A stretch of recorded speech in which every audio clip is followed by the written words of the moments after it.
Hey guys, Reachout here. So today I'm going to give you some Shadowpriest RBG tips. Yeah!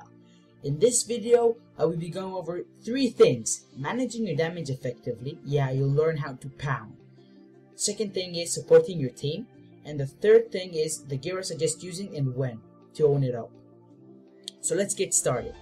Managing your damage effectively. In my opinion, there are 2 main Shadowpriest playstyles that you should choose from to play in RBGs so you can own it up. First one is multi-dotting and flaying.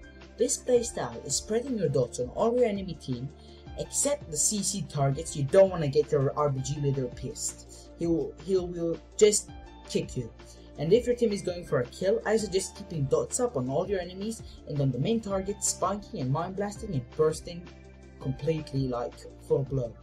And the second playstyle is spiking. That's actually a fun way to play a Shadowpriest. You do a lot of crits and instant damage, bringing a lot of pressure on the enemy target, but in my opinion that's not the best way to put out damage overall on the opposite team, since you're only attacking one target. So, you know, tons of targets or one target. Yeah, tons of targets, like duh. You can choose between the two. Of course, people are always going to disagree on what's the best. I do know that I suggested multi-dotting and flaying more, but that's just because I love it. You can do whatever you want. It all comes down to preference. So let's move on. Supporting your team. This is a very important part by the Shadowpriest. You need to remember to dispel your team. Also, if needed, you should ult heal. Don't always think about going for the kill or topping the damage meter. Don't be selfish. Okay? Remember that. Shadowpriest have a lot more contributions than just to do some awesome damage and be like top of the damage meter, you know? Another important part that you should remember is to mana burn the enemy healers. That way, your team will just wipe them out and yeah, you'll win. Another important thing you should remember, or just to keep in mind, and try as often to do, is leap of faith.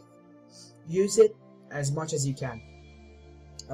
For example, if your teammates extends in the RBG for, let's say in Wars and Goats, at the start of the fight, both teams usually wait at the middle and start attacking each other.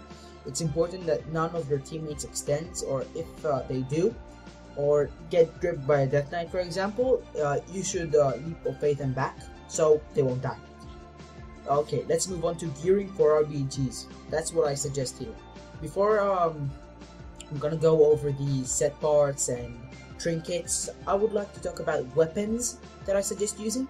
Okay, so for the multi-dotter player, I would definitely use the Reachout weapons. It does amazing damage, like it spreads on all the targets. If you're a multi-dotter, it's really nice. Okay, and for the spiker, I would use the cataclysmic dagger or mace. They have the same exact stats, and I am showing it here on the picture. Okay, so let's move on to the armor and finish up with the trinkets. So for the FC kills, I would use the 4-set T13 bonus. It does amazing damage, and it's, you know, 100% proc. And for the when you're not killing the FC, I would use full PvP gear because we're extremely squishy, in my opinion at least, and use one of these trinkets: Cunning of the Cruel, Insignia of the Corrupted Mind, Seal of the 7 Signs, or Will of the Unbinding. Okay, so these are my tips for RBGs with a Shadowpriest. If you haven't watched my introduction video, there's a link below, and don't forget to subscribe, comment, and like if you liked the video. And of course, thanks for watching.